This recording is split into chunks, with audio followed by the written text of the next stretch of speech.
বৈষম্য বিরোধী আন্দোলনে পুলিশের গুলিতে প্রথম জীবন দিয়েছিলেন রংপুর বেগম রোকেয়া বিশ্ববিদ্যালয়ের শিক্ষার্থী আবু সাইদ। দেশবাসীর মনে দাগ কাটে তার এমন মৃত্যু। তাই তার সাহসিকতা ও আত্মত্যাগ স্মরণীয় করে রাখতে পটুয়াখালীর কলাপাড়ায় শহীদ আবু সাইদ মেমোরিয়াল স্কুল নামে একটি শিক্ষা প্রতিষ্ঠান করার উদ্যোগ নিয়েছেন স্থানীয় গণমাধ্যম কর্মী মাইনুদ্দিন আল আতিক।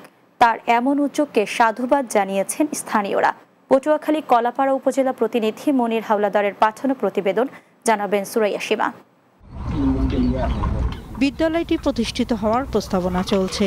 সব ঠিক থাকলে পটুয়াখালীর কলাপাড়া উপজেলার ডাবলুগঞ্জ ইউনিয়নের থানখোলা মিরপুর গ্রামে স্কুলটি প্রতিষ্ঠা করা হবে।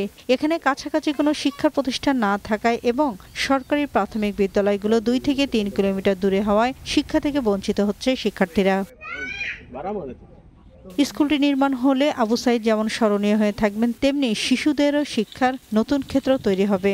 আবু সাইদের নামে আমার ছেলে একটা স্কুল করার উদ্যোগ নিয়েছে।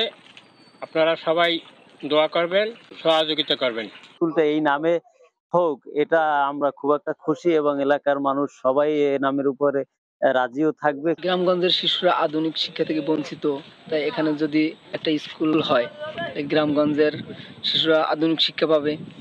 শিক্ষাক্ষেত্রে গ্রামের শিশুদের জন্য এটা এক নতুন অগ্রযাত্রা বলে জানান বিদ্যালয়ের প্রতিষ্ঠাতা উদ্যোক্তা মাইনুদ্দিন আল আতিক। বৈষম্য বিরোধী ছাত্র আন্দোলনের প্রথম শহীদ আবু সাইদের নামে এই প্রতিষ্ঠানটির নামকরণ করা হয়েছে।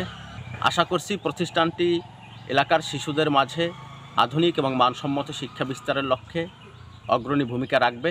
রংপুরের বেগম রোকেয়া বিশ্ববিদ্যালয়ের ইংরেজি বিভাগের 12তম ব্যাচের শিক্ষার্থী আবু সাইদ। তাকে নিয়ে এমন উদ্যোগ প্রশংসার দাবিদার বলে মনে করছেন স্থানীয়রা।